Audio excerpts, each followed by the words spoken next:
My brother made me sleep on couch. When I lost my job, telling everyone I'm the family leech. When his wife found his dating app, guess whose messages I'd been saving for 6 months? I lost my job 6 months ago. The company I'd worked at for 10 years underwent massive changes, and suddenly I was among hundreds let go.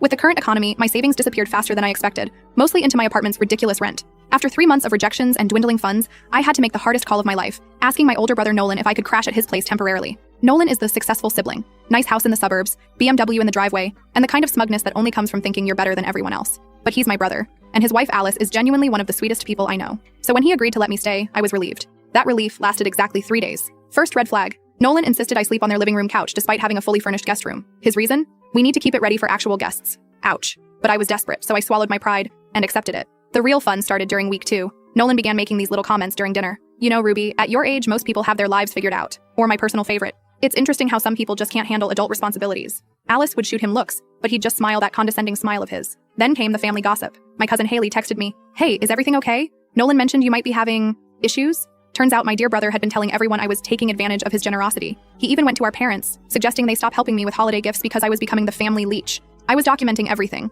recording his comments, saving texts. Not for revenge initially. I just needed proof I wasn't crazy, that he was really being this cruel. Then came the dating app notification. I was using Nolan's iPad one afternoon, with his permission, to check my email because my laptop was acting up. He'd forgotten to log out of his accounts, and a notification popped up from a dating app. I know I shouldn't have looked, but after weeks of his holier-than-thou attitude, curiosity got the better of me. What I found made me sick. Hundreds of messages to different women, explicit photos, meet-up arrangements during his late nights at the office. This perfect husband who spent dinner every night criticizing my life choices was living a double life that would destroy Alice. Instead of confronting him immediately, I got smart. I took screenshots, lots of them, saved them to my private cloud storage, documented dates, times, and patterns. Every time he came home late, I noted it, matched it to his dating app activity, built a solid case, piece by piece. For 6 months, I played the perfect house guest, cleaned, cooked, kept quiet during his verbal jabs, all while watching him dig his own grave deeper and deeper. The hardest part was seeing Alice's face when he'd come home late, knowing what I knew. But I needed to be strategic. I needed a job lined up before I could risk being kicked out. Last week, everything aligned perfectly. During our monthly family dinner at our parents' house, Nolan was in rare form. He started his usual routine about my unemployment, but this time went further,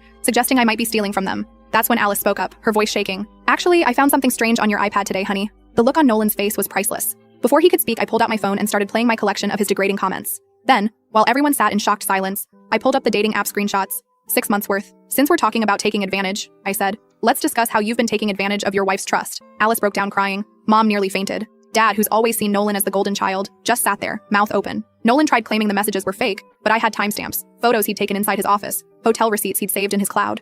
Alice left with my parents that night. She's filing for divorce and staying with them while she sorts things out. Was I wrong to wait 6 months? Maybe. Could I have told Alice privately? Probably. But after months of being called a leech and watching him manipulate everyone while betraying his wife, the public revelation felt right.